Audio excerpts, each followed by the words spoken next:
হিসেবে চেনা, প্রিয় নবীকে নবী হিসেবে চেনা, দ্বীনকে জীবন বিধান হিসেবে চেনার জন্য এটাই হবে দ্বীনের দাওয়াতের একটি মারকাজ। এখান থেকে চতুর্দিকে ইসলামের দাওয়াত ছড়িয়ে পড়বে। এখানে দাওয়াতের পরিকল্পনা হবে, তারবিয়ত হবে, মানুষ এবং শ্রমিক কর্মীদের চরিত্র গঠনের জন্য এটা হবে একটি শিক্ষা প্রতিষ্ঠান। সেই হিসেবে আল্লাহ তাআলা এই শ্রমিক কল্যাণের অফিসকে যেন কবুল করেন। সবাই বলি আল্লাহুম্মা আমিন। আমার প্রিয় ভাইরা, আজকে বাংলাদেশের বিদ্যমান রাজনৈতিক পরিস্থিতি সম্পর্কে খালিশপুরবাসীর কাছে আরেকটি নতুন কথা আমি বলতে চাই।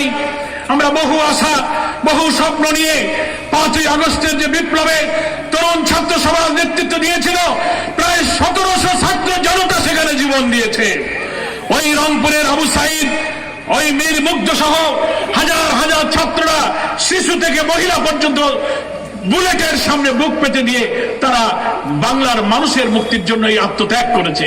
আমরা যে স্বপ্ন দেখেছিলাম ফ্যাসিবাদ চলে যাবে, একটি নতুন মুক্ত বাংলাদেশ আমরা পাবো, আমাদের গণতন্ত্র, আমাদের ভোটাধিকার, ছাত্র মেহনতি শ্রমিক সমাজের মুক্তি, তাদের রুটি রুজি, তাদের জীবন জীবিকা, বাক স্বাধীনতা, সংবাদপত্রের স্বাধীনতা, গণতান্ত্রিক অধিকার, আমাদের ভোটাধিকার এবং রাষ্ট্রযন্ত্রের প্রত্যেকটি অর্গানে দলীয়করণ, দুর্নীতি, লুটপাট, সিন্ডিকেট, অর্থপাচার করে গোটা অর্থনীতি এবং জাতিকে ফকলা করে আধিপত্যবাদের মদদে এই ফ্যাসিবাদের মাস্টার মাইন্ড শেখ হাসিনা বাংলাদেশকে একেবারে শূন্য করে দিয়েছে।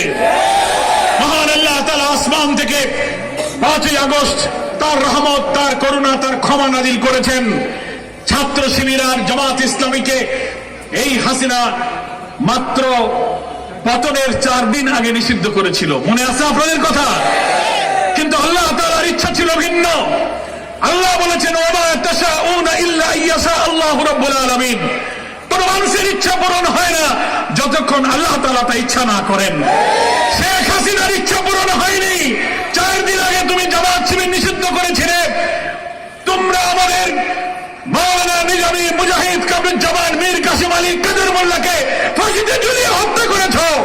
এই 15 বছরে অনেক বর্ষিয়ান নেতাকে কারাগারে, মাওলানা সাইদি সহ অধ্যাপক গোলাম আজম, মাওলানা ইউসুফ আর আমাদের অনেক বরেণ্য নেতাকে কারাগারে রেখে, আব্দুল খালেক মন্ডল, সাতক্ষীরা, বরেণ্য আলেম, নির্দোষ নিরপরাধ লোকদেরকে তিলে তিলে কারাগারে তোমরা হত্যা করেছো। মহান আল্লাহর দরবারে এই হাজারো সহস্র জনতার শহীদের রক্ত, এই নিরপরাধ আলেমে দ্বীন, মুখলেস আল্লাহর দ্বীনের দায়ীদের কার ফাঁসিতে ঝুলা আল্লাহর কাছে কবুল হয়েছে আমরা জানি না, কিন্তু 5 তারিখে আল্লাহ তোমাকে বিদায় করেছে, তোমাকে নিষিদ্ধ করেছে।